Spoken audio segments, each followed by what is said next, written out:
Marcos is being urged to file a petition with the Supreme Court to declare President Ferdinand Marcos Jr. incapacitated following allegations that the president is involved in drug use. Jason Rubico has more. The nation was shaken by explosive statements from Senator Amy Marcos against her own brother, President Ferdinand Marcos Jr., after she revealed that he allegedly uses illegal drugs. According to Professor Malutikia, a political analyst, having a president addicted to drugs can be considered a national security threat. She emphasized that this directly affects the president's ability to make critical decisions. I consider the revelations made by Senator Marcos as part and parcel of a national security threat. Bakit? Meron kang isang pinuno na sinabi nagpo-cocaine. At hindi lang siya, ang asawa niya, ang paano magdidesisyon ang isang pangulong lulong sa cocaine. Paano susunod ang mga sundalo knowing ang nag-utos sabog. Diba? So kung ikaw sinabi, girahin natin ang Taiwan. Ngayon, nag-iisip ako, ano kaya yun? Nasa tamang wisyo o bangag? Yes. So it is a national security threat because that is the president. Tikia also believes that Senator Amy disclosed the issue not only to help save her brother, but also to protect the country from a potentially more serious situation. Apart from liniligtas ko yung kalusugan ng aking kapatid, concern rin siya as a senator sa bansa. So napakahirap yung balanse na yun, and really I thank the senator for being forthright, for being honest, although belated. Pero sa tingin ko yung nasa mesa dito, alam naman natin yung talagang nangyari doon. At public office is a public trust. Doon pumapaloob eh. Nahalal ka ng bayan, binigyan ka ng mandato, ngayong nalaman naming lulong ka, napakahirap intindihin kung hindi magsasalita ang Pangulo.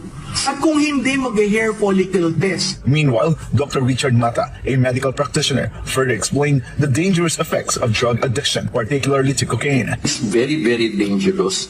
Actually, pwede po siyang magkaroon kaagad ng heart attack, pwede tumaas kaagad yung blood pressure, pwede kaagad magkaroon ng seizure, lalo na kung ma-overdose. Ngayon, pag sinasabi naman nilang microdosing, which na-mention po yun ni Senator Amy, na 4 times a day daw, actually, that is still dangerous, and also for the country kasi if you're working and then you're doing microdosing, that's yung decision making mo mababago eh.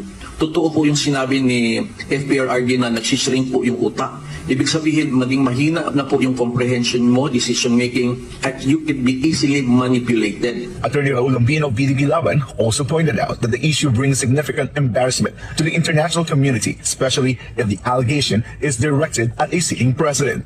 I have never felt so ashamed sa mga nadaluhan kong pagtitipon sa ibang bansa. Japan, Korea, ASEAN, China. Conferences when people, delegates, then they are going to ask you, hey, Mr. Lambino, is it true that your president is a drug addict? Hindi ako makasagot. Kaya eh.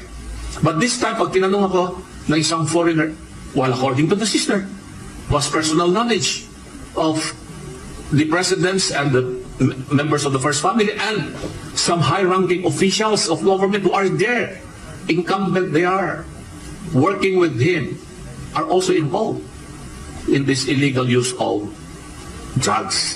In connection with this, Senator Amy Marcos is being urged to file a petition with the Supreme Court to declare the president incapacitated based on her own statements regarding PBBM's alleged drugs use. PDP Laban should urge Senator Amy Marcos to file a petition before the Supreme Court to declare BBM as incapacitated because of his drug addiction.